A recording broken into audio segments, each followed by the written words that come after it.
வணக்கம். குரலோடு பேசுவோம், திரு குரலோடு பேசுவோம்.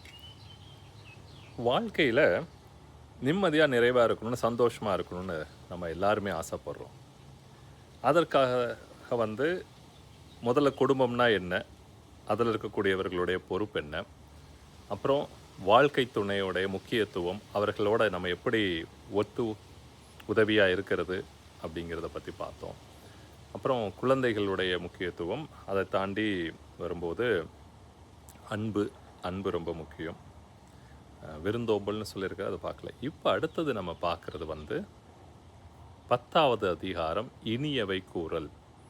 இது என்ன இனியவை கூறல் அப்படின்னு, இனிமையாக சொல்லணும் அப்படிங்கிறது நமக்கு தான் தெரியுமே அப்படின்னு இருந்தாலும், அன்றாடம் மிகப்பெரிய பிரச்சனைகளுக்கு காரணம் நம்ம சொல்கிற சொல். அது கடல் கடந்து ஒரு போருக்கான மிகப்பெரிய காரணமாக இருக்கிறது சொல்கிற விதமும் சொல்கிற விஷயங்களும் தான் இல்லை. அந்த சொல் நம்ம என்ன சொல்கிறோங்கிறது எப்படி முக்கியமோ, அதை எப்படி சொல்கிறோங்கிறது அதை விட முக்கியமாகவும் இருக்குது. அப்புறம் சொல் நல்லதாக இருக்கணும், அப்புறம் சொல்கிற விதம், முக பாவனை, இதையெல்லாம். இது குரலில் மட்டும் இல்லை. பகவத்கீதையில் அனுத்வேககரம் வாக்கியம் சத்தியம் பிரியஹிதம் சயத்து ஸ்வாத்தியாய அபியாசனம் சைவ வாங்மயம் தப உச்சியதே. வாக்கு தபத்துடைய உச்சம் எதுன்னு சொன்னால், விருப்பு வெறுப்பு இல்லாமல் உண்மையை சொல்லணும், இனிமையாக சொல்லணும், இதமாக சொல்லணுங்கிறதுல ஒரு ஸ்லோகம் இருக்குது.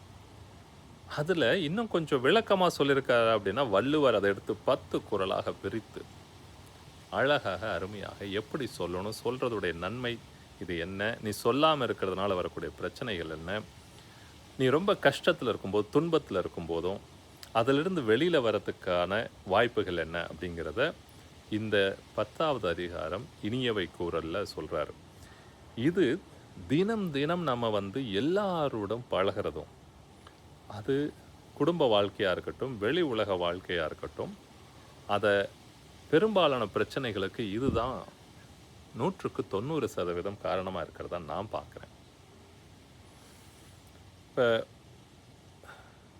இதை சொல்கிற விதத்தில் நிறைய குரல் பார்க்க போகிறோம். இன்றைக்கு முதல்ல ஒருத்தர் ஒரு பொருளை மனசார கொடுக்குறாங்க.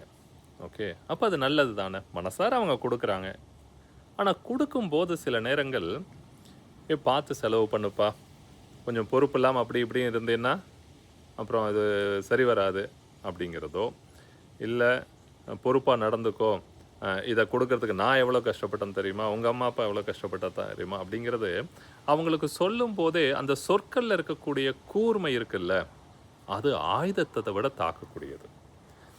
மனசார கொடுக்கணும்னு உதவி பண்ணுறவங்க கூட அந்த சொல்கிற விதம் சில நேரங்களில் நக்கலாகவும் நையாண்டியாகவும், இல்லை கொஞ்சம் ஏதோ கொஞ்சம் குத்தி காமிக்கிறதோ, இல்லை அவங்க பொறுப்பாக இருக்கணுங்கிறதுக்காக சொல்கிறதா இருந்தால் கூட அது சரியில்லை அப்படின்னு சொல்கிறார் வள்ளுவர். 92வது குறள் 10வது அதிகாரத்தில், அகனமர்ந்து ஈதலின் நன்றே, அகனமர்ந்து ஈதலின் நன்றே முகனமர்ந்து இன்சொலனாகப் பெறின். மனசார அமர்ந்து அவங்களுக்கு கொடுக்கறது நல்லது தான், அதை விட நல்லது அப்படின்னு நன்றேன்னு ஒரு ஏகாரத்தை சேர்த்து போட்டுட்டு, முகனமர்ந்து இன்சொலனாக பெறின். மனசார முகம் மலர்ந்து அதை சொல்கிற விதம், விஷயம் நல்லதாக இருந்தாலும் அதை சொல்கிற விதம் இனிமையானதாக இருந்தால் இன்னும் அதை விட சிறப்பாக இருக்கும் அப்படின்னு குறிப்பிடுறார். அப்போ நம்ம சொல்கிற விஷயங்களும் சொல்கிற சொல்லும் ஏன் முக்கியம், இது நமக்குள்ளே தான் முதல்ல நடக்குது அப்படிங்கிறத வருகின்ற அடுத்த காணொளியில் சந்திப்போம். நன்றி, வணக்கம்.